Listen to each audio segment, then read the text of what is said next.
del año 64 después de Cristo. Que sientas ahí pues el clima en aquella ciudad de Roma. 18 de julio del año 64 después de Cristo, como a eso de las 9 de la noche, que fue el momento en que inició el gran incendio de Roma. Devastó toda la ciudad. Durante 5 días ardió toda la ciudad de Roma. La destrucción que causaron las llamas fue muy importante. Según el historiador Tácito, 4 de los 14 distritos de Roma fueron arrasados por el fuego y otros 7 quedaron dañados. Imagínate. Algunos monumentos de la ciudad, como el templo de Júpiter, fue pasto a las llamas. La gran ciudad de Roma ardía en medio del fuego y el mismo emperador Nerón la había incendiado por la locura que él tenía de construir una ciudad más grande para su vanagloria. Los romanos estaban devastados. Su cultura, en un sentido, desapareció con la ciudad. Todos los elementos religiosos habían sido quemados. Esto tuvo grandes implicaciones en su ánimo y en su vida espiritual, porque les hacían saber que sus dioses fueron dioses con D minúscula, fueron incapaces de lidiar con esa conflagración. Y también fueron víctimas ellos mismos del fuego. Sus casas habían desaparecido.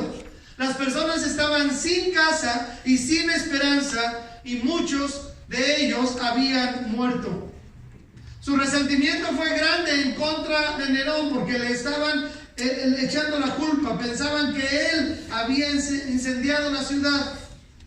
Pero Nerón hábilmente descargó esa amargura que estaba sobre él y la canalizó hacia otro sector de la población en el Imperio Romano. ¿Se acuerdan quiénes? Los cristianos. El chivo expiatorio del emperador Nerón fueron los cristianos, quienes ya eran odiados en esa ciudad por estar asociados con los judíos y porque eran vistas como personas que no eran de su cultura y que predicaban en contra de sus dioses y que eran hostiles a la cultura romana. Así que cuando Nerón esparció el chisme de que los cristianos habían incendiado Roma, una intensa persecución en contra de los cristianos se desató no solo en la ciudad de Roma, sino en todo el imperio romano en aquel entonces. Pero en especial en Roma, los cristianos fueron cruelmente perseguidos. El apóstol Pedro, en ese año 64 después de Cristo, o meses después del incendio, él escribió la carta que estamos nosotros estudiando desde el domingo pasado, o por lo menos el pasaje más bien que estamos nosotros estudiando desde el domingo pasado. Primera de Pedro 5, del 8 al 10 es lo que hoy estaremos meditando. Así que el contexto tiene que ver con persecución. Los cristianos estaban siendo perseguidos. Después de ese gran incendio de Roma, los cristianos estaban siendo perseguidos. Y una intensa persecución en contra de los cristianos vino sobre ellos. Y 1 de Pedro 5, 8 al 10 es la respuesta del apóstol Pedro para decirles: hey hermanos, ánimo, hay que seguir adelante, ánimo, ánimo. Es allí donde nosotros podemos escuchar la voz de Dios. Y el versículo que nosotros estamos aprendiendo, ¿lo quieren decir junto conmigo? Versículo 10 dice así: mas el Dios de toda gracia, que nos llamó a su gloria eterna en Jesucristo, después que hayáis padecido un poco de tiempo, Él mismo os perfeccione, afirme, fortalezca y establezca. Así que el contexto en que este versículo está siendo escrito por el apóstol Pedro a las personas que habían sido dispersadas por esa persecución cruel, a los dispersos, a los cristianos que estaban siendo perseguidos, les dice: mas el Dios de toda gracia. que os llamó a su gloria eterna en Jesucristo, después que hayáis padecido un poco de tiempo. Pero hermanos, no eran padecimientos leves. Estaban siendo torturados, estaban siendo muertos, estaban siendo echados allí al Coliseo de Roma, estaban siendo muertas sus familias, estaban siendo perseguidos por todos lados, tuvieron que huir. Y Pedro les dice: después que hayáis padecido un poco de tiempo. Eso suena como una gripita, ¿no? Como cuando tú estás, ¡ay, qué gripa tan horrible! ¡Ay! ¿Ves? Nosotros nos morimos por una gripe, ¿no? ¡Ay, es que no, me duele la cabeza, me pulsa así, ¡pum, pum, pum! Y se me salen casi los ojos, es una gripe, ¿no? Pero a veces nosotros estamos sufriendo mucho por una gripe. Pero en realidad Pedro no está hablando de una gripe, está hablando de una persecución, de que matan a tu familia, de que torturan a tu esposo, a tu esposa, a tus hijos, simplemente por ser cristianos. Ellos no tenían la culpa. Ellos no habían incendiado ninguna ciudad. Ellos no habían hecho nada, pero los están persiguiendo. Por eso 1 de Pedro 5, 8 al 10 nos da la clave para permanecer firmes y nos habla de la fuente de la firmeza. ¿Cuál fue el secreto de todos esos cristianos? Es una pregunta. ¿Cuál fue el secreto de todos esos cristianos que se mantuvieron firmes y fortalecidos en medio de la más terrible persecución? ¿Cuál fue el secreto? Esa es la pregunta. ¿Cuál fue el secreto? ¿Por qué ellos permanecieron firmes y fortalecidos en medio de la más terrible persecución? ¿Por qué a veces nosotros no permanecemos firmes? ¿Por qué ellos permanecieron firmes en medio de la persecución y nosotros que estamos en libertad y todos los cristianos podrían estar en una iglesia hoy? Algunos no están. ¿Por qué algunos ya no van a una iglesia? ¿Por qué algunos se han alejado del Señor? No los persiguen, no los matan, no los torturan, no los queman, no los meten a la cárcel, pero algunos que antes venían a la iglesia, a nuestra iglesia o a otras iglesias, simplemente ya no están. Ya no están. ¿Cuál es la diferencia entre los que se van al mundo por ser personas a la deriva, que no están firmes y fortalecidos? ¿Cuál es la gran diferencia con las personas que están firmes y fortalecidos? A pesar de que estar firmes y fortalecidos les cueste la vida y la vida de su familia. ¿Cuál es la diferencia, hermanos? ¿Cuál es la diferencia? ¿Por qué nuestro cristianismo hoy en día es un cristianismo tan ligero, tan light? ¿Por qué? ¿Cómo fue que ellos siguieron adelante? ¿Cómo hacen algunos cristianos para permanecer fieles a pesar de los obstáculos? ¿Cómo es eso? Yo quiero hablarte de esa fuente, de la fuente de la firmeza. Y en primer lugar quiero decirte que la fuente maravillosa es solo el Dios de la gracia. Como dice nuestro texto que estamos ya memorizando y quisiera que guardaran en su corazón, 1 de Pedro 5:10, ¿cómo empieza? Dice así la Biblia: mas el Dios de toda gracia que os llamó a su gloria eterna en Jesucristo. Pero ¿cómo empieza? Mas el Dios de toda gracia. ¿Sabes una cosa? Esa frase describe la fuente de la firmeza. La fuente de la firmeza. El apóstol Pedro, y esto es muy importante, hermanos, el apóstol Pedro no se pone a ver los problemas, ¿o sí? No se pone a decir: ay, hermanos, pobrecitos, ay, torturaron a tu esposo, ay, metieron a la cárcel a tus hijos, ay, pobrecita, mataron a tu esposa a espada, ay, echaron a toda la familia al Coliseo Romano, ay, vamos a llorar juntos, ay, qué terrible que nos están persiguiendo. ¿Eso hizo Pedro, hermanos? Eso hacemos nosotros, ¿verdad? Algunos de nosotros estamos tan tristes a veces, tan desanimados a veces, tan en el suelo a veces. ¿Sabes por qué? Porque estamos viendo ¿qué cosa? ¿Qué cosas?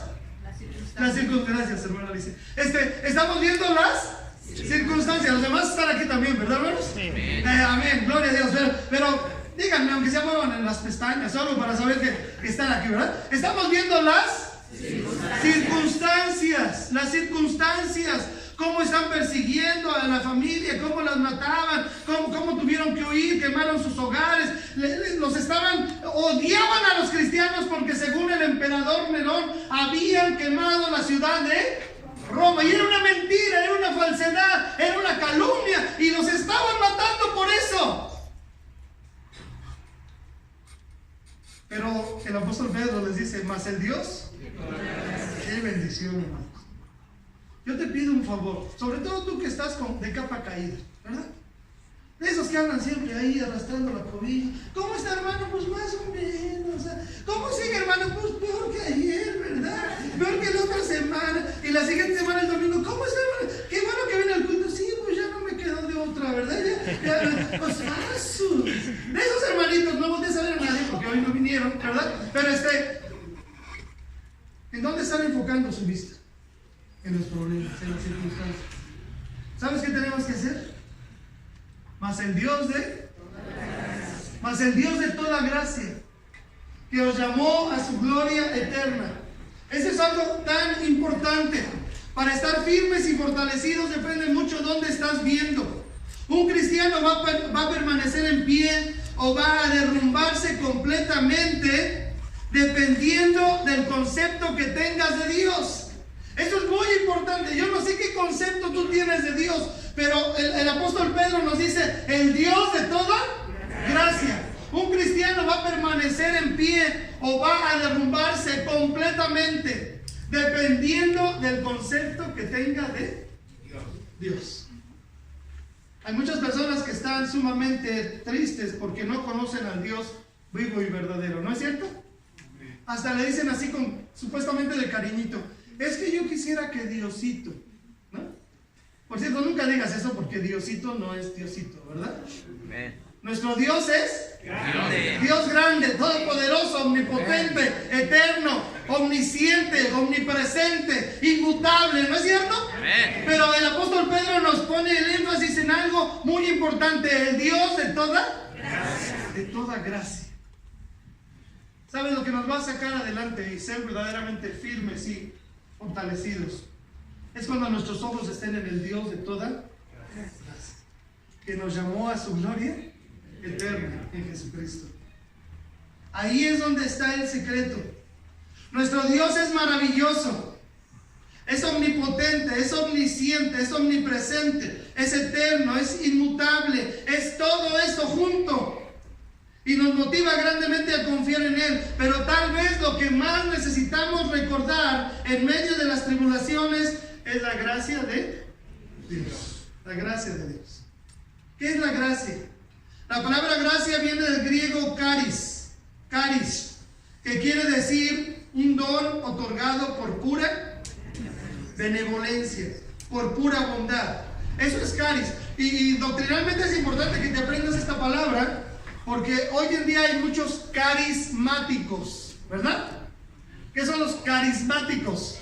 Que ponen mucho énfasis en los dones espirituales, ¿verdad? Pero vas a llegar a una iglesia carismática y te van a decir, ¿tú no has hablado en lenguas? Tienes que buscar hablar en lenguas. Bueno, tú tienes que decir, a ver un momento, si es un don de Dios, ¿quién te lo da? Dios, no lo tienes que pedir. Porque caris, la gracia de Dios, de donde vienen los dones también, caris es un don inmerecido. Es un don otorgado por pura benevolencia. O sea, no lo tienes que estar buscando. Es la gracia de Dios. Don o favor que se hace sin merecimiento particular. Nosotros no merecemos la salvación. Nosotros no merecemos la gloria eterna. Nos la ha dado el Dios de toda gracia. Nos llamó. ¿Qué hicimos nosotros? Solo escuchar su voz. El Dios de toda gracia que nos llamó a su gloria eterna. Y los dones espirituales también vienen por pura gracia. Vienen por el favor inmerecido de Dios. Tú tienes dones porque Dios te los dio, no porque los tienes que buscar, ni los tienes que pedir, ni tienes que estar ahí diciendo, dame el don de tal o cual cosa. Dios te lo da porque Él es el Dios de toda gracia. La palabra gracia significa que nos regala, que Dios nos regala algo que no merecemos. Este es el asunto. Dios nos regala algo que no merecemos. Sobre todo la salvación. Todos ustedes se saben Efesios 2, 8 y 9. ¿Lo quieren decir conmigo? Dice así la Biblia. Porque por gracia sois salvos por medio de la fe. Esto no de vosotros, pues es don de Dios, no por obras, para que nadie se gloríe. No es por obras. Las religiones dicen que la salvación es por obras. La Biblia dice que la salvación es por gracia, por medio de la fe. Porque por gracia sois salvos por medio de la fe. Esto no de vosotros. No hay ningún mérito en ustedes. Pues es regalo de Dios, es don de Dios. No por obras para que nadie se gloríe. No olvides, son fundamentos de la fe. La salvación es por gracia. Y el apóstol Pedro nos habla aquí del Dios de toda gracia. El Dios de toda gracia. Ese Dios bondadoso, maravilloso, es el que nos capacita para estar firmes y fortalecidos. Firmes y fortalecidos. ¿Qué es lo que queremos? Estar cristianos firmes y fortalecidos. El apóstol Pedro, como veíamos la semana pasada, sí nos habla claramente de que podemos a veces caer en el orgullo, ¿no es cierto? ¿Se acuerdan? Por eso dice la Biblia, humillaos pues bajo la poderosa mano de Dios, para que Él os exalte cuando fuere tiempo. Sí, podemos caer en orgullo. Y algunos de nosotros a lo mejor estamos cayendo en orgullo y decimos, no necesito a Dios. Yo no necesito a Dios. Por eso no voy a la iglesia, por eso no leo la Biblia, por eso no oro, porque yo soy Juan Camaney y yo puedo salir adelante y sacar a mis hijos adelante. Al rato estará llorando, ¿verdad? Porque nos tenemos que humillar bajo la poderosa mano de Dios para que Él os exalte cuando fuere tiempo. Entonces, sí, a veces llega el orgullo, a veces llega la ansiedad también, ¿se acuerdan? Dice, echando toda vuestra ansiedad sobre Él, dice el versículo 7, porque Él tiene cuidado de vosotros. A veces nos preocupamos de más, a veces estamos muy ansiosos, pero sí, a veces nos pasa que estamos muy preocupados, no dormimos. Tal vez tú no dormiste anoche, estuviste dando vuelta para allá y para acá y estás muy preocupado por algo. Sí, dice Pedro, sí. Y también más todavía dice, sed sobrios y velad. ¿Por qué? Vuestro adversario. Sí, hay un adversario. No creas que la cosa está sencillita. No, hay un adversario fuerte, terrible, al cual resistid, dice el verso 9, firmes en la fe, sabiendo que los mismos padecimientos se van cumpliendo en vuestros hermanos en todo el mundo. Pero dice el 10, más el Dios de toda gracia. O sea, sí, hay toda esta bola de problemas. Sí, está tremendo, sí. La corriente del mundo está muy fuerte. La filosofía atea está muy fuerte. Están dañando y metiendo terribles ideas a la mente de nuestros hijos. Desde el kinder ya, desde la primaria ya, ni se diga en la preparatoria, en la universidad. Está terrible la lucha, sí. Hay un montón de gente ya que está hablando contra Dios, que está ridiculizando la Biblia, que están viviendo vidas terribles, que están defendiendo el homosexualismo y la lujuria y la pederastia y todo eso, lo están defendiendo. Mas el Dios de toda gracia, que os llamó a su gloria eterna, después de que habéis padecido un poco de tiempo, Él mismo os afirme, más bien os perfeccione, os afirme, fortalezca y ¿quién nos va a mantener así? ¿Quién nos va a mantener? El Dios de toda gracia. Tú solo no vas a poder, yo tampoco. Esa es la clave. Primera de Corintios 15:10 nos dice el apóstol Pablo, ahí es otro apóstol, el apóstol Pablo, nos dice, léanlo conmigo bien fuerte por favor, Primera de Corintios 15:10, dice así la palabra de Dios, dice, pero por la gracia de Dios soy lo que soy, y su gracia no ha sido en vano para conmigo. Antes he trabajado más que todos ellos, pero no yo, sino la gracia de Dios conmigo. Todo lo que sufrió el apóstol Pablo, no lo podemos ver ahorita, pero tú conoces la historia de lo que sufrió el apóstol Pablo, de lo que padeció, solo por ser cristiano. De hecho, Pablo fue uno de los que Nerón decapitó por ese incendio. Después del incendio que persiguieron a los cristianos, uno de los que murió allí en esa época fue el apóstol Pablo, decapitado, ¿verdad? Por Nerón. Pero él escribió durante su ministerio: por la gracia de Dios soy lo que soy. Por la gracia de Dios soy lo que soy. Y no hay qué bonita frase: y su gracia no ha sido en vano. O sea, la gracia de Dios, lo que Él me ha dado inmerecidamente, no ha sido en vano. Porque yo he trabajado más que todos los demás, pero no yo, dice Pablo, no yo, sino que es diferente a los disquesiervos de Dios hoy en día. ¿No es cierto? Pero a mí me da vergüenza que algunos se dicen pastores y están pudriéndose en dinero, y están pudriéndose en lujos, y están con la mentalidad solamente en el puro dinero, en lugar de servir al Rey de Reyes, al Señor de Señores, con un corazón sincero. ¿No es cierto, hermanos? Amén. ¿Amén? Amén. Pero el apóstol Pablo, que fue uno de los grandes siervos de Dios, dijo: por la gracia de Dios soy lo que soy, soy lo que soy. Y su gracia no ha sido en vano para conmigo. Tú no puedes decir, mira, hermano, algunos de los cristianos que ya no están en una iglesia, no estoy hablando de nadie en particular, pero algunos, escúchame bien, algunos de los cristianos que ya no están en una iglesia alabando a Dios, o que este domingo no fueron a la iglesia a alabar a Dios, y ya tienen meses y meses que no han alabado a Dios. Desafortunadamente Dios invirtió en ellos, les salvó, les llamó a su gloria eterna, les dio su palabra, les invirtió en ellos, pero su gracia está siendo en vano. Ahorita andan en el cine, jugando fútbol, o peores cosas, porque la gracia simplemente se invirtió en ellos, pero ha sido en vano. Pablo dice: no, yo sigo adelante, por la gracia de Dios yo sigo adelante. Y no tuvo problemas Pablo, no tuvo enfermedades Pablo. Sí, ¿verdad? Y cuando él tuvo una enfermedad muy grave, y dice la Biblia que 3 veces le rogó al Señor, 2 Corintios 12 del 7 al 10 dice: y para que la grandeza de las revelaciones no me exaltase desmedidamente, me fue dado un aguijón en mi carne, un mensajero de Satanás que me abofeteé, para que no me enaltezca sobremanera. Y ve lo que dice Pablo: respecto a lo cual 3 veces he rogado al Señor que lo quite de mí.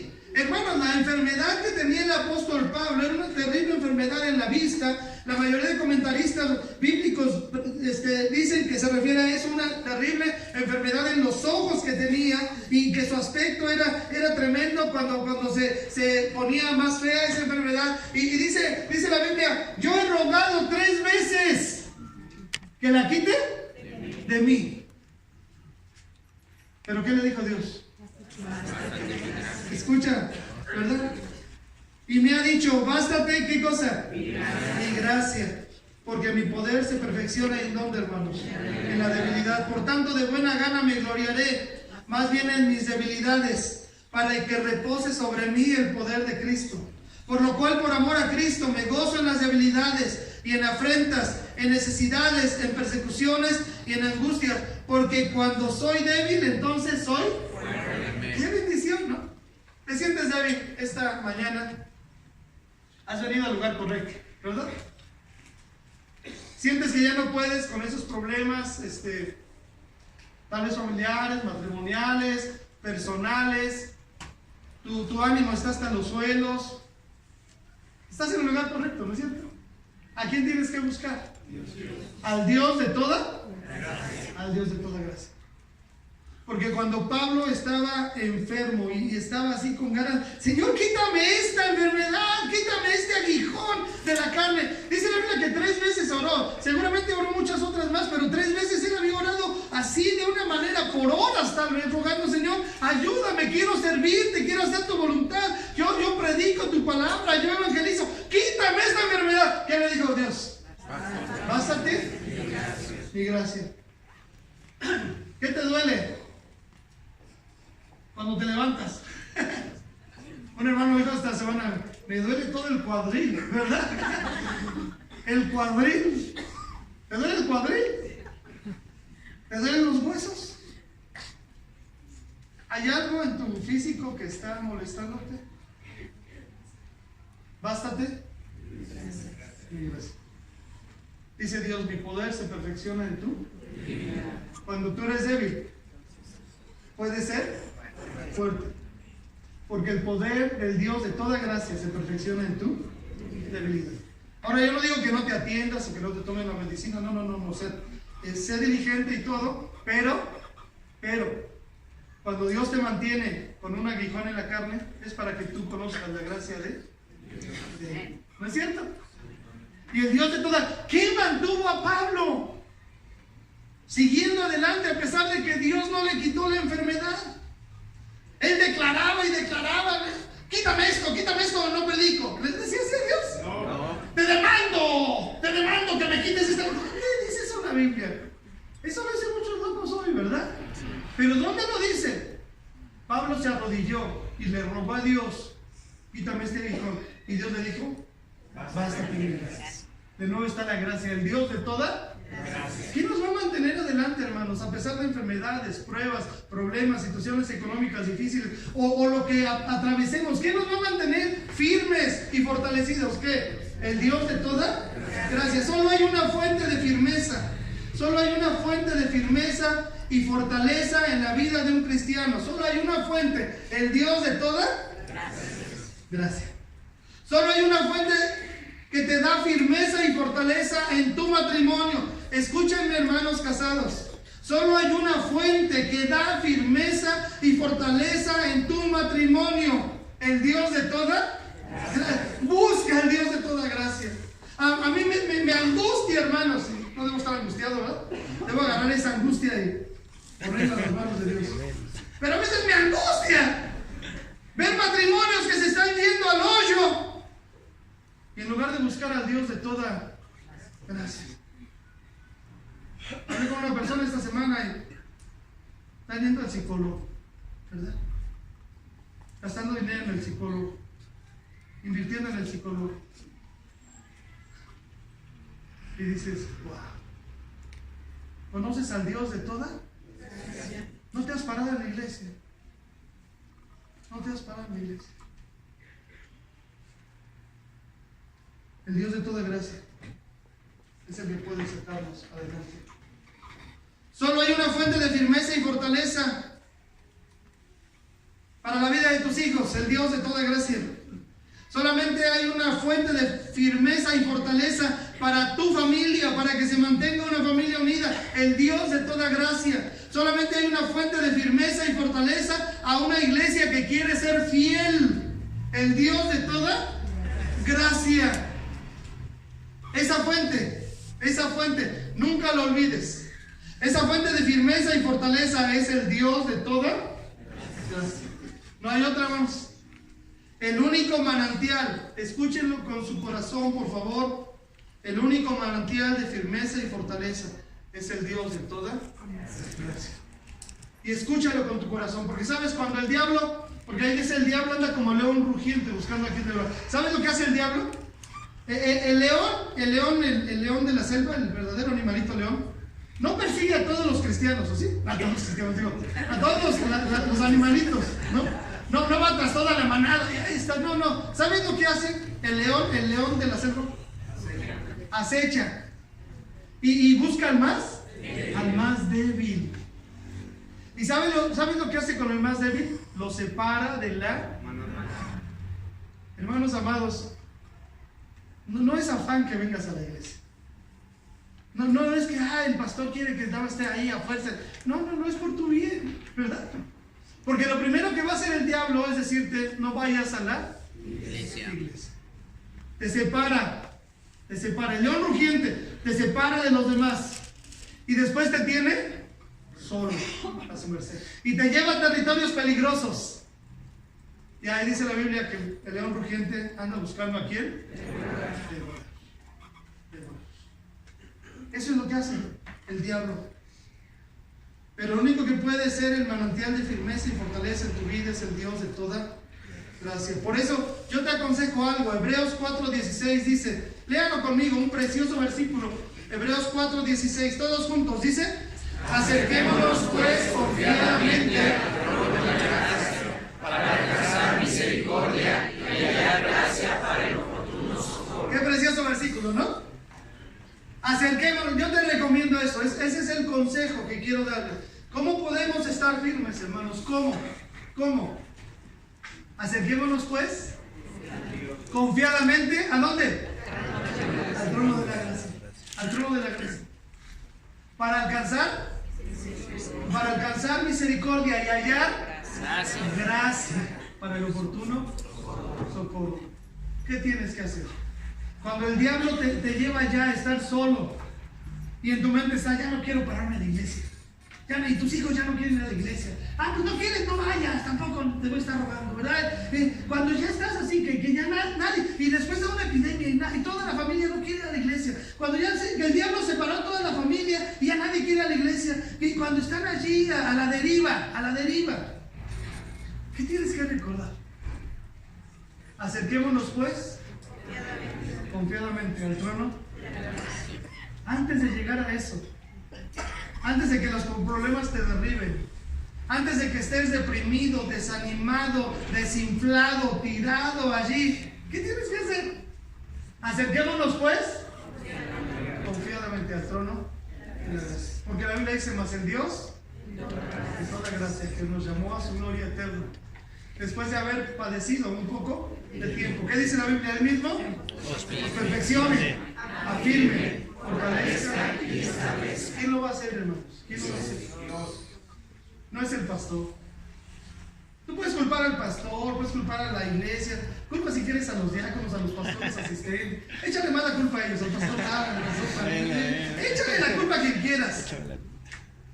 Pero la verdad es que tú no te has acercado al trono. El pastor está feo, bigotón, ¿qué quieres decir? Está bien. Y ahora con esas barbas que traes, ¿no? O sea, puedes decir lo que tú gustes y mandes, ¿no es cierto? Pero ¿cuál es el problema real? No te has acercado al Dios de toda. En la segunda parte, por eso quiero decirte que la fuente maravillosa de la gracia nos capacita completamente. La fuente maravillosa nos capacita completamente. Vamos a la segunda parte del versículo, rápidamente.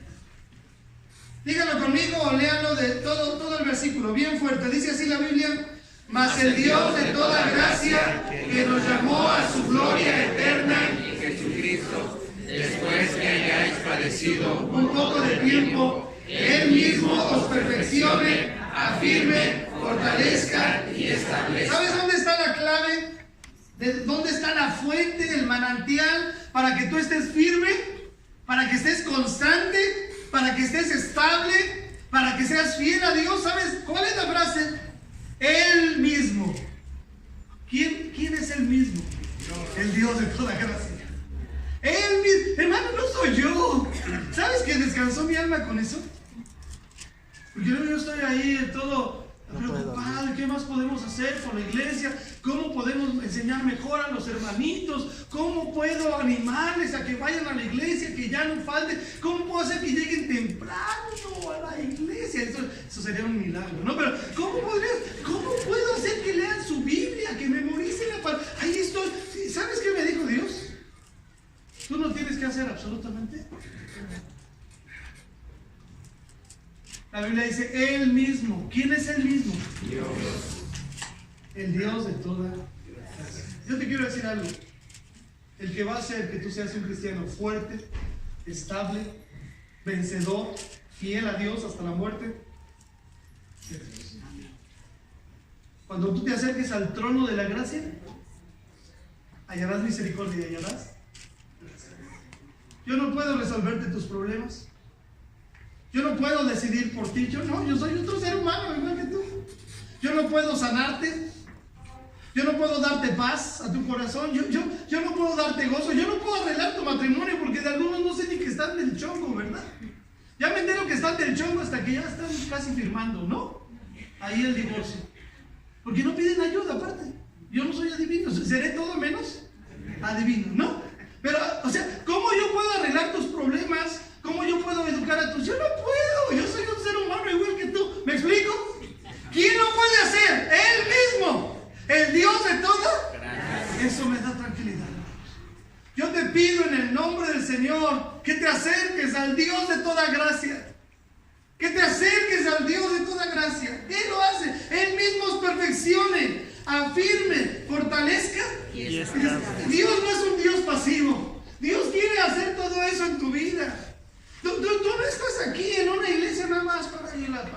A veces las ganas que veo algunos así como, ay, y ¿cómo? Pues ahí la voy pasando. Tú no estás para eso. Dios te salvó para perfeccionarte, afirmarte, fortalecerte y establecerte para que seas un gran cristiano para la gloria de Dios. Amén, hermanos. No nos salvó para estar ahí cruzados de brazos. Ay, qué sermón tan aburrido, ¿no? Ya se alargó, y luego la sesión va a estar peor. Dios no te salvó para eso. Para tener un sombrero de esos de Viva México y estar en una hamaca. Y me cae en la hamaca ahí todo el santo día. Después se paran, desayunan y de nuevo a la hamaca. Y dices, wow, pues qué vida es esa.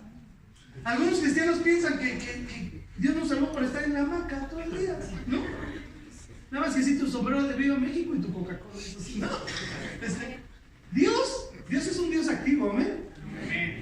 Él quiere perfeccionarte. Vamos a ver rápidamente cada palabra. Dice nos perfecciona. Dios les hará perfectos. Es otra traducción, los hará perfectos. Los hará maduros. Es interesante que la palabra griega que aquí se usa tenía un uso médico, especialmente en la traumatología. Cuando un hueso se quebraba, había que llevarlo a su lugar. Y ahí se usaba la palabra catarizo. La palabra griega que se traduce perfección es la palabra catarizo. Significa de forma literal completar totalmente, reparar, ajustar, hacer apto, constituir, perfeccionar, remendar, restaurar. Entonces se usaba cuando un hueso está roto. ¿Alguien se ha roto un hueso? Cuando nos ponen el yeso. Cuando te caigas y te rompas el pie, digo, cuando te has caído, perdón, y te has roto el pie, el yeso tiene la función de restaurar, de perfeccionar. Es la palabra catarizo. Reparar, perfeccionar, volver a poner en su lugar. Es lo que Dios quiere hacer con nuestras vidas. Es lo que Dios quiere reparar.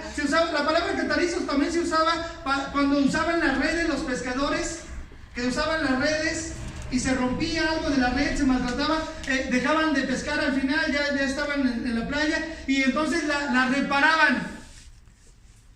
Se usaba ese verbo catarizo, reparar para las redes, para que las redes puedan volver a ser útiles para...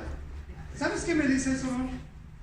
Cuando te reparan, cuando te fracturas un hueso y te enyesan y todo eso, es para que tú vuelvas a ser útil, ¿no es cierto? Algunos, no quiero ir, quiero quedarme con el hueso roto. Nadie hace eso porque duele un montón, ¿no? Ahí sí vamos al doctor rapidísimo, ahí hacemos al cuento. Pero imagínate un loco que, no, yo quiero mi hueso así salido, como sea, ¿verdad? Yo así quiero estar. ¿Eres útil? Con un hueso así todo. ¿Eres útil? O cuando se expone el hueso, sí lo quiero traer, me gusta salidito. ¿Tú crees que alguien funciona así, hermano? No, nadie. Claro que no. ¿Y por qué creemos que como cristianos sí funcionamos así? ¿Me explico? Hermanos? ¿Cómo vamos a ser útiles? ¿Cómo tú vas a ser útil? O yo voy a ser útil si estamos como una red rota por todos lados. Está roto por acá, roto por allá, roto por todos lados. Y no pescamos ni una gripa, ¿verdad? Por eso no evangelizamos a nadie, porque no somos una red útil. No pescamos nada. Porque primero tenemos que ser perfeccionados, restaurados. Catarizo. Dios te perfeccione. Dios te perfeccione, te repare, te complete, te ayude a estar bien. Que tu matrimonio esté bien, que tu vida esté bien. Filipenses 1:6 dice, estando persuadido de esto, que el que comenzó en vosotros la buena obra, ¿qué dice la preciosa palabra de Dios? Dice, la perfeccionará hasta el día de Jesucristo. ¿Quieren leer ese verso de nuevo conmigo? Bien fuerte, dice, estando persuadido de esto, que el que comenzó en vosotros la buena obra, la perfeccionará hasta el día de Jesucristo. Estando persuadido, dice Pablo, yo estoy persuadido, yo estoy convencido de que Dios, quien empezó su obra en ustedes, la va a Imagínate si Dios nos dejara como llegamos a Cristo. Y dices, qué feo estábamos, ¿no? Pero Dios nos ha ido. Ya no es el mismo carácter, ¿sí? Bueno, las esposas luego le exageren. Tienes el mismo carácter de hace 30 años. No, ya por lo menos Dios nos ha perfeccionado tantito, ¿no? Algo. Ya se voltearon a ver a su esposa y dijo, aquí no, ¿verdad? No, algo. Dios va obrando. De algo nos sirve, ¿verdad? Dios quiere perfeccionarnos. ¿Amén, hermanos? Dios quiere perfeccionarnos. Reparar lo que está mal. Volver a... Imagínate a alguien con un hueso fuera, ¿no? ¿Cómo vas a ser útil? Muchos no podemos ser cristianos útiles porque no hemos sido perfeccionados. Para eso está la iglesia. No es capricho venir a la iglesia, es una bendición porque Dios te está perfeccionando. Efesios 4:11 dice, y Él mismo constituyó a unos apóstoles, a otros profetas, a otros evangelistas, a otros pastores y maestros. Está hablando de los dones hombres dentro de la iglesia. Pero nota para qué. ¿No ni conmigo todos juntos? Dice, a fin de perfeccionar a los santos para la obra del ministerio. Hasta ahí. ¿A fin de qué? Perfeccionar a los santos, a los cristianos para la obra del ministerio, para la edificación del cuerpo de Cristo, hasta que todos, y todos somos, todos lleguemos a la unidad de la fe y del conocimiento del Hijo de Dios, a un varón perfecto, a la medida de la estatura de la plenitud de Cristo. ¿Y qué dice después? Para que ya no seamos niños fluctuantes, llevados por doquiera de todo viento. Cuando Dios te perfecciona, te va madurando, te toma, Él es el alfarero y tú eres el barro, ¿verdad? Te va moldeando, te quita aquellas cosas que no sirven. Tú eres un vaso útil, ¿amén? Y entonces te vas pareciendo más a quién, a Cristo. Y ya no eres un niño fluctuante. Amados hermanos, no me da gusto, pues, decir, algunos han sido fluctuantes. ¿Tú crees que me da gusto? Que algunos sean fluctuantes, que algunos ya no estén siguiendo a Cristo. No pastoreé nada más esta iglesia, he pastoreado otras iglesias. Y ver a personas que son fluctuantes. ¿Tú crees que a mí como pastor, como siervo de Dios, me da gusto? Yo no estoy diciendo esto porque me dé gusto. Yo estoy diciendo esto para prevenir. ¿Amén, hermanos? Amén. Que tú puedas estar madurando, siendo perfeccionado, para que no seas niño fluctuante, llevado por doquiera de todo viento de doctrina, sino que seas una persona firme. La segunda palabra que está allí, la segunda palabra es nos afirma. Estamos en el versículo 5:10, dice, Él mismo os perfeccione, ¿después qué? Afirme. Dios los hará firmes, es lo que dice en la traducción. Dios los hará firmes. Qué bendición. De nuevo, eso descansó mi alma. Dios los hará firmes. Yo no puedo. Soy pastor, predico, trato de esforzarme lo más que puedo, tengo muchas limitaciones, pero yo no puedo hacer que tú estés. Yo no puedo. Me paro de pestañas, les hago aquí circo, marón y teatro, les trato de que se entienda la palabra de Dios, enseño a las redes, el discipulado, los pastores, no solamente yo, o sea, todos los hermanos que están ayudando. O sea, hacemos todo lo posible para que tú estés edificándote. Pero nosotros no podemos, ¿o sí? Él mismo dice, os afirme. Dios los hará firmes. Dios. La palabra griega esteizo literalmente significa fijar firmemente, volverse resueltamente en cierta dirección, confirmar, establecer, afirmar. Es lo que significa. Fijar firmemente, volverse resueltamente en cierta dirección, confirmar, establecer. Es lo que Dios quiere hacer en tu vida. Es lo que Dios quiere hacer. Que tú estés fijo, fuertemente, firmemente, fijo, como un árbol que tiene muchas raíces, ¿no? Firme. Esa palabra tiene la idea de hacer algo tan sólido como el granito mismo. Algo que sea sólido, que no se destruye fácilmente, que no se mueve. Imagínate esos árboles que tienen las raíces profundas, raíces grandes, vienen los vientos y todo y están, ¿qué? Firmes. Dios te quiere hacer así. O buenos cimientos, los que saben de construcción. Aquí hay algunos hermanos que saben de construcción. Para que una construcción esté firme, ¿qué se tiene que hacer? buenos cimientos. ¿Quién te da los cimientos en tu vida? Dios. Dios te puede hacer firme si tú te acercas a Él. Si tú te acercas a Él. Pedro comenzó la exhortación desde el versículo 9, dice el 9, al cual resistid firmes en la fe, sabiendo que los mismos padecimientos se van cumpliendo en vuestros hermanos en todo el mundo. En otras palabras, no eres el único que sufres, no eres el único que luchas contra tus compañeros en el trabajo, ¿verdad? Me cae bien cuando me dicen, hermanos, es que usted no sabe cómo son en mi trabajo. No son terribles en mi trabajo. Y como para preguntar, ¿y tú de qué planeta eres? ¿Verdad? O sea, para que yo no sepa cómo son en tu trabajo. Todos son iguales, ¿no es cierto? ¿O en qué trabajo son santos? No dicen groserías, no dicen albures. ¿En qué trabajo? Nunca hablan de adulterios, de fornicaciones, de inmundicia. Nunca hacen nada de eso. ¿En qué trabajo? Pues ni en el ministerio a veces. ¿En qué? Porque somos pecadores, ¿no es cierto? Y a veces hay cada pastorcillo que dices, wow, ¿no? ¿En qué trabajo hay gente perfecta, hermanos? ¿En qué trabajo?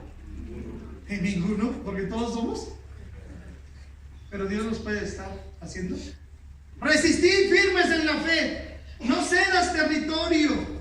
Es la figura de un ejército que permanece firme ante el enemigo. Yo te pido una cosa, por favor, dejemos que Dios nos afirme para que no andemos a la deriva. Esa es la idea.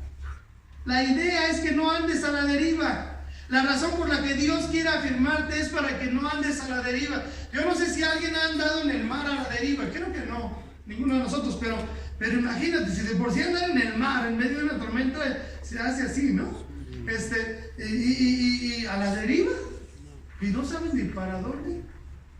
Bueno, lo que Dios quiere es afirmarte para que tú no andes a la deriva, que andes estable en un lugar. Número 3, los fortalece. Dios los hará fuertes. Lean conmigo el versículo para que sepamos dónde estamos. Desde donde dice Él mismo, todos juntos, dice Él mismo perfeccione, afirme, fortalezca y establezca. Él mismo os perfeccione, nos haga más maduros, nos haga crecer, nos haga mejorar, afirme, nos haga firmes, fuertemente establecidos, fuertemente fijos en un lugar, en la fe, en las convicciones bíblicas, en el cristianismo, en la santidad, que es lo que vamos a estar viendo en este año. Nos fortalezca y establezca. Dios los hará fuertes. Hermano, ¿te sientes débil hoy?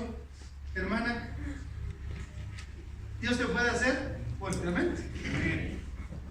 La palabra griega estenos habla de vigor corporal, pero también de confirmar tu conocimiento y tu poder espiritual. Va muy ligado todo, hermanos. Aquellas personas que se enferman a cada ratito, cuando no les duele acá, les duele acá. O sea, cuando no les duele una cosa, les duele la otra. Tienen que acercarse al Dios de todo. Y si eres cristiano, tienes que recordar que te llamó a su gloria eterna. Y entonces debes dejar que Él te fortalece. Amén. Amén, hermanos. Amén. ¿De veras lo creemos? Amén. Si estás pasando por una tribulación, deja que Dios te fortalezca. Deja que Dios te tome en sus preciosos brazos y te fortalezca y te dé vigor. La verdad es que todos nos hemos sentido a veces así, de que no tienes fuerzas ni para levantarte, ¿no? Yo sé de personas que no se levantan en todo el día, ¿verdad? No de la iglesia, o sea, personas, no digas, ¿quién será? ¿Quién está haciendo nada? O sea, pero hay personas que no se levantan, entonces no tienen ánimo. No, están totalmente desguanzadas y literalmente no tienen fuerza para levantarse. Deja que Dios te fortalezca, te fortalezca. Deja que el Señor sea el que te dé vigor. Dios trabaja constantemente para fortalecernos, especialmente en aquellas áreas donde es más notoria nuestra debilidad. Tú y yo somos débiles en algunas áreas. Yo sé lo que soy débil. Deja que Dios te fortalezca. ¿Eres débil en perdonar? No volteo a ver a nadie, pero ¿eres débil en perdonar? Deja que Dios te fortalezca. ¿Amén, hermanos? Amén. Pero de verdad, ¿en serio? Porque algunos, como aquel que decía, te odio con odio jarocho, ¿verdad? No sé si hay jarochos aquí, pero te odio con odio jarocho. Y te voy a seguir odiando toda mi vida. ¡Wow! Entonces, ¿no estás dejando que Dios te fortalezca?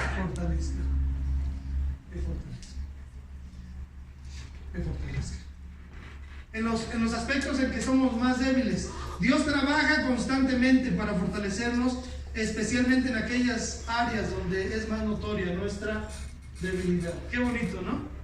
¿Dónde es más notoria tu debilidad? Deja que Dios te fortalezca. En el mal carácter, en el enojo, en la avaricia, en el amor al mundo, al dinero. Deja que Dios te fortalezca. ¿Qué dice el Salmo 27:1? Muchos se lo saben de memoria. El Señor es mi luz y mi salvación. ¿De quién? Temeré. El Señor es la fortaleza de mi vida. ¿De quién he de atemorizarme? Y también dice el apóstol Pablo, el versículo que leíamos hace rato: por tanto, de buena gana me gloriaré más bien en mis debilidades, para que repose sobre mí el poder de Cristo. Por lo cual, por amor a Cristo, me gozo en las debilidades, en afrentas. ¿Qué son afrentas? Cuando te ofende a alguien, cuando hablan de ti en tu trabajo, cuando te meten en un chisme, cuando murmuran de ti, en afrentas, en necesidades, en persecuciones, ¿en qué más? En angustias. Y ve qué tremenda frase. Porque cuando soy débil, entonces soy fuerte.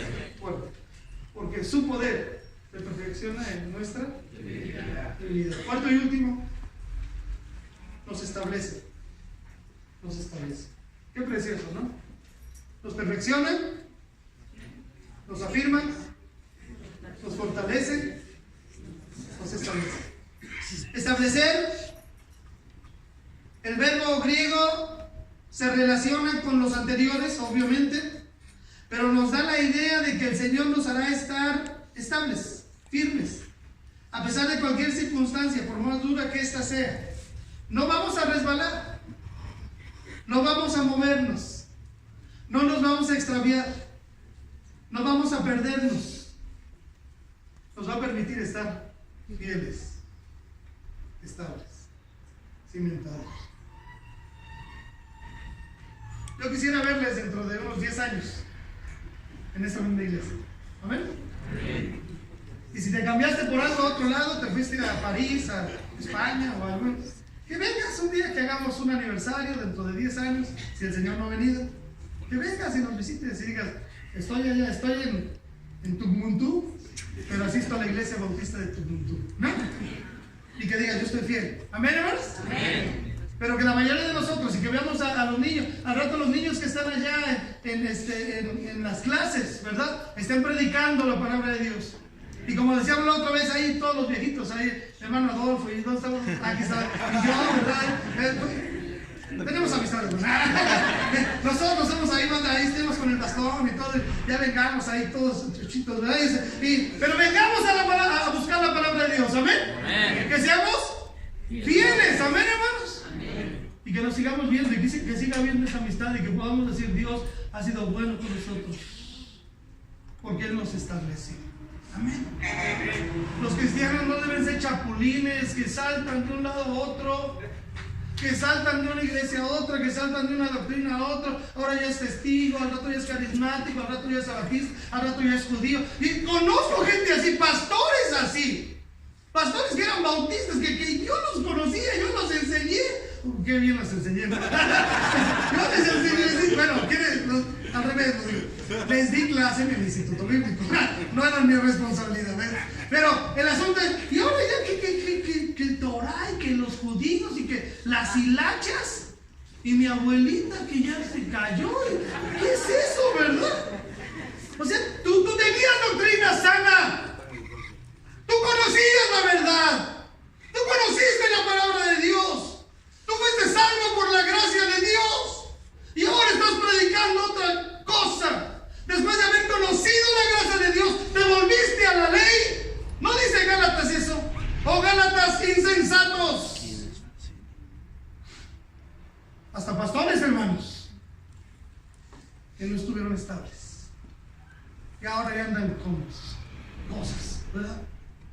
Por no estar firmes, fortalecidos, estables. Por vida tuya. Deja que Dios te afirme. Amén. Amén. Te perfeccione, te establezca. Deja que Dios perfeccione a tus hijos. Amén, hermanos. Amén. Porque miren, también eso cómo está pasando. O sea, nosotros bien cristianitos, si hay veces al matrimonio, no, sí, él, no, qué cristianitos, todo. Pero los hijos, antecesores del anticristo, ¿verdad? Y ahí se perdió ya toda la firmeza, ya. Y al rato los papás, como los hijos, pues ya llevan la botellita. Ay, no, pues lo que tiene de malo, papá, tú eres de la época de los dinosaurios. Bueno, pues vamos a echarnos una para convivir con mis hijos, ¿verdad? ¿Me explico? Porque los hijos ya no están firmes, porque tú no les enseñaste a conocer al Dios de toda gracia, que nos llamó a su gloria eterna. Hermanos, tenemos que preocuparnos por nuestros hijos. Algunos de nuestros hijos no están firmes y te das cuenta desde que tienen 10 años, 11 años, no están firmes. Están queriendo ir a las fiestas, están queriendo ir al baile, están queriendo tomar, suben fotos al Facebook tomando y entre gente impía. ¿Y nosotros? Bien, gracias a aquí, son jóvenes, pastora. Usted también estuvo chavo, usted también fue a fiesta. Pues sí, pero yo era incrédulo. ¿O tus hijos son incrédulos? ¿Me explico, hermanos? Porque no estamos estables. 2 versículos para finalizar. ¿Qué es lo que Dios quiere hacer? El Señor quiere cristianos estables, bien arraigados, bien cimentados en los principios bíblicos. Dice Efesios 3, 17 al 19. Léanlo conmigo. Efesios 3, la primera parte, léanla conmigo. Dice así la Biblia: para que habite Cristo por la fe en vuestros corazones, a fin de que, arraigados y cimentados en amor, seáis plenamente capaces de comprender con todos los santos cuál sea la anchura, la longitud, la profundidad y la altura, y de conocer el amor de Cristo, que excede a todo conocimiento, para que seáis llenos de toda la plenitud de Dios. Qué bonito, ¿no? Que estés arraigados y cimentados. Eso significa estables, arraigados, cimentados en amor. Para que conozcas toda la plenitud del amor de Dios. Colosenses 1, 22 y 23. Para presentaros santos, ve qué precioso, ese es el objetivo. Para presentaros santos y sin mancha e irreprensibles delante de Él. ¿Quién es Él? Dios. Delante de Dios. Si en verdad permanecéis, ¿qué? Fundados, estables y firmes en la fe, y sin moveros, estables, moveros de la esperanza del evangelio que habéis oído. No que te encuentres luego, eso me pasó cuando no fui creyente. Pues uno cree que todos los que van a la iglesia son salvos y fieles y todo, ¿no? Era nuevo creyente. Ya uno que ya no ha ido a la iglesia, ¿qué pasó? ¿Cómo estás, fulano? Oye, ya no te he visto en la iglesia. Ya no ando en esas ondas. ¿Cuáles ondas? Dime cuál onda, ¿verdad? Porque yo no sabía. ¿Qué no eras cristiano? ¿No aceptaste a Cristo? No, ya esas. Ando en otras cosas, en otras filosofías. Y tú te ven así como, ¿tú sigues yendo a esa iglesita? Yo ya ando más allá del bien y del mal. Yo ya soy así como súper mente, más allá del salario mínimo, ¿no? Y tú te quedas ahí todavía en esa iglesita, ¿no? Que no te muevan de tu esperanza, ¿amén, hermano? De tus convicciones. Pregúntale al pastor Daniel Lara, ahorita que lo vi, ¿verdad? ¿Cuántos niños asistieron junto con él al club Juanza cuando él estaba ahí aprendiendo la palabra de Dios? Su mamá fue firme, sus hermanas están en la palabra de Dios. ¿Cuántos asistieron y crecieron? Y algunos ya ni siquiera viven porque están muertos por malas decisiones. Y velo a él. ¿Me explico? Y puedo decir ejemplo de varios de ustedes. ¿Cierto o no? ¿Quién nos establece? ¿Quién nos afirma? ¿Quién nos perfecciona? Dios. Concluyamos, hermanos, y terminemos. Tu vida dará gloria a Dios, como dice ahí el versículo 11. A Él sea gloria y el imperio por los siglos de los siglos. Amén. Tú vas a dar gloria a Dios cuando estés firme y fortalecido. Tú vas a dar gloria a Dios. Pero hoy en día los cristianos estamos haciendo exactamente lo contrario.